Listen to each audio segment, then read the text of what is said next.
Մավան նախարարի պիտակով առողջապահության նախկին նախարարը, որի պաշտոնավարման ժամանակ հազարավոր մարդիկ մահացան քովիդից ու պատերազմի հետևանքով, շարունակում է իր անպատիժ հաղթարշավը։ Արսեն Թորոսյանը կոռուպցիոն մի քանի գործերում որպես վկա ներգրավված լինելով հաջողությամբ կարողանում է քննիչ դատախազներին ծաղրել, քննադատել, վատաբանել եւ մնալ առաջին շարքերում։ Այս բացառիկ տաղանդը գնահատեց նաեւ Նիկոլ Փաշինյանը, ով նախկինում մերժել եւ մեկուսացրել էր Արսեն Թորոսյանին, իսկ Ալեն Սիմոնյանն էլ ազգային ժողովում հերու, մութ ու ցուրտ մի սենյակ էր տրամադրել, որպես ազգային ժողովի պատժված падգամավորի գրասենյակ։ Աստղերը հուշում են, Արսեն Թորոսյանի կոռումպացված շրջապատով իրականացվող քայլերը զգուշ անել, մտածել հետևանքների մասին, քանի որ ոչ մի իշխանություն հավերժ չէ։ Իսկ գործած արարքների վաղեմության ժամկետը Փաշինյանի իրավաբանների օրոք վերջ չունի։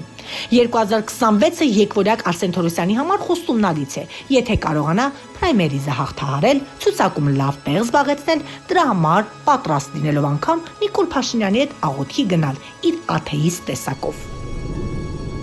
2026-ին ընթരാճ հումորային շարք, որը 15 տարի ժողովուրդ օրաթերթը պահում է որպես անխախտ ավանդույթ։